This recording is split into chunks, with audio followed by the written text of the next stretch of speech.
እናንተም እንዳይደርስ ቅድመ ጥንቃቄ እንድታደርጉና ይህ ድርጊት ወይም ይህ በሽታ የደረሰባችሁ ከዚህ በፊት ካለ ለልጅቷ መፍትሄ እንድትሰጧት ነው። እናንተ በምን እንደዳናችሁ ማለት ነው።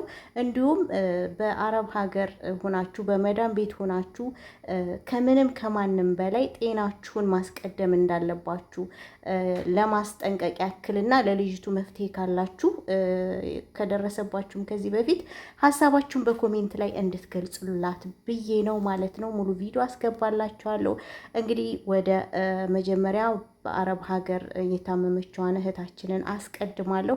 እህታችን ከክፍለ ሀገር ነው የመጣችውም ልጆቿን ለማሳደግ ራሷን ለመቀየር ነው። ማንበብና መጻፍ ራሱ አትችልም። 3 ዶር ቤት ነው የምትሰራው፣ ፎቅ ማለት ነው። በጣም ከባባድ ስራዎችን ነው የምትሰራው። ከባባድ ስራዎችን ስትሰራ የማህፀን መውጣት አጋጥሟታል ማለት ነው። በነገራችን ላይ ማህፀን የሚወጣው ከባባድ እቃዎችን ስታነሱ፣ ከአቅማችሁ በላይ የሆነ እቃን ስታነሱ፣ እንዲሁም ደግሞ በጣም ለረጅም ሰዓት ቆማችሁ ስትውሉ፣ እረፍት አላደርግ ስትሉ የማህፀን መንሸራተት ያጋጥማል ማለት ነው። ይሄ ደግሞ በጣም በአረቡ ሀገር በብዛት እህቶቻችን ላይ እየደረሰ ስላለ የደረሰባችሁ እህቶች ለልጅቷ መፍትሄ እንድትሰጧት እናንተም ጥንቃቄ እንድታደርጉ በአክብሮት እጠይቃለሁ ማለት ነው። ቅድሚያ ወላሂ ለጤናችሁ ማሰብ አለባችሁ። ምንም ይሁን ምን ከባባድ ነገር ወንድ ልጅ ነው ሊያነሳ የሚችለው። ወንዶች አንሱ፣ እኔ አልችልም ያመኛል በሏቸው። ካልሆነ ስራውን ለቃችሁት ውጡ እህቶቼ። እዚች እህታችን ላይ የደረሰው ማንም ላይ እንዳይደርስ እሷ ዶክተርም ጋር ሄዳ ነበረ። ዶክተር ጋር ስትሄድ ደግሞ ስፖርት ስሪ፣ ጭራሽ ምንድን ነው ያሏት? ምድር ቤት ከምትሰሪ ደግሞ ፎቆች ቤት ብትሰሪ የተሻለ ነው ላንቺ፣ ማህፀንሽ እንዲገባ ይረዳሻል፣ ስፖርቶችን ስሪ ምናምን ነው ያሏት።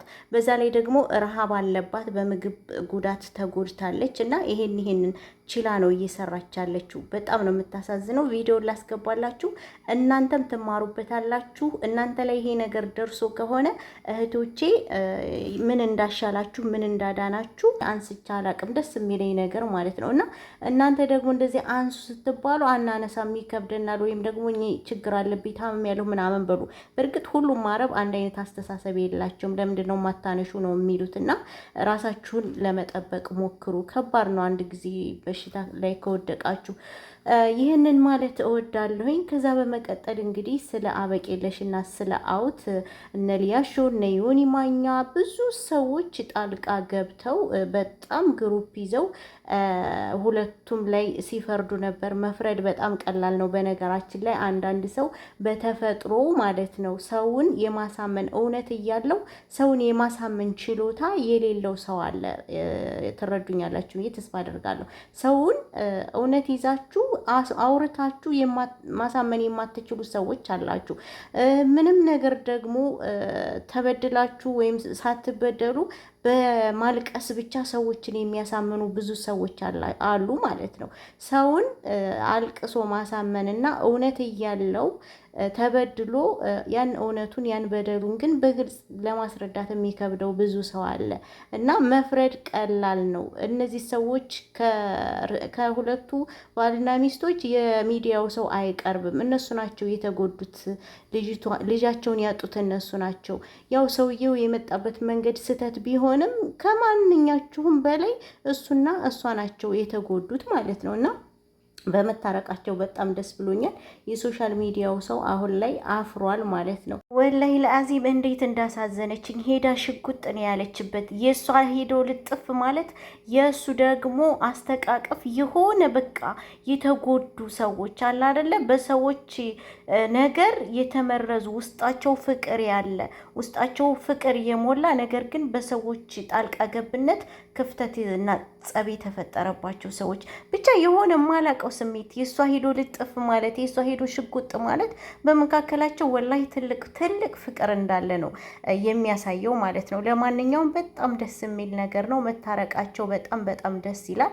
የልጃቸውን ፍትህ አላህ ይስጥ ይስጣቸው፣ አላህ ያውጣላቸው። እውነት ለመናገር የእሱ አመጣጡ መጀመሪያ ላይ ያሳዝናል፣ ግን እሱም አይፈረድበትም። ሰዎች በፖለቲካ ምናምን ብዙ ሰዎች መርዘውት ነው እንደዛ ያንን ሁሉ ሊናገር የቻለው ማለት ነው። እና ዛሬ ላይ ግን በዚህ መልኩ ሁለቱንም ሳያቸው ውስጣቸው ትልቅ ፍቅር እንዳለ ነው እኔ የተረዳሁት። ለማንኛውም በመታረቃቸው ታርቀው በማየቴ እኔ በጣም በጣም ደስ ብሎኛል። ወላሂ ነው የምላችሁ። እና እህቶቼ ለዛሬ ይዤላችሁ የመጣሁት ቪዲዮ ይህንን ይመስላል። ሁላችሁም ላይክ፣ ሼር፣ ሰብስክራይብ አድርጉኝ። በተለይ ማዳም ቤት የምትሰሩ እህቶቼ ራሳችሁን ጠብቁ ማለት ነው። ከባባድ ዕቃ እያነሳችሁ ፍግት ስትሉ ነገ ጧት እሷ እናንተ አስወጥታ ሌላ ጤነኛዋን ሰራተኛ ነው የምታመጣው። እና አስቡበት። ለጤናችሁ ቅድሚያ ብሉ፣ ጠጡ። መጀመሪያ ስራ ከመግባታችሁ በፊት ምግብ ብሉ፣ በደንብ ውሃ ጠጡ። ያላችሁን ሰዓት ደግሞ ተኙ። ዝም ብላችሁ ሶሻል ሚዲያ ላይ እንትን አትበሉ። ምክንያቱም ስትተኙ ጤናማ ሆናችሁ ትውላላችሁ። ለስራችሁ ለመስራት ተነቃቂነት ይኖራችኋል። በቃ ጥሩ ደስ የሚል ቀን ይኖራችኋል እንቅልፍ ስትተኙ ማለት ነው። እና ይሄንን ማለት እወዳለሁ። ስላዳመጣችሁ ከልብ አመሰግናለሁ። ቪዲዮ ላይክ፣ ሼር አድርጉ። የአበቄለሽና የአውት መታረቅ እጅግ በጣም አስደስቶኛል። አላህ ደግሞ ለሁሉም ፍትህ ያምጣልን፣ ሀገራችንን ሰላም ያድርግልን። ለዛሬ ያመጣሁላችሁ ይህንን ይመስላል። መልካም ጊዜ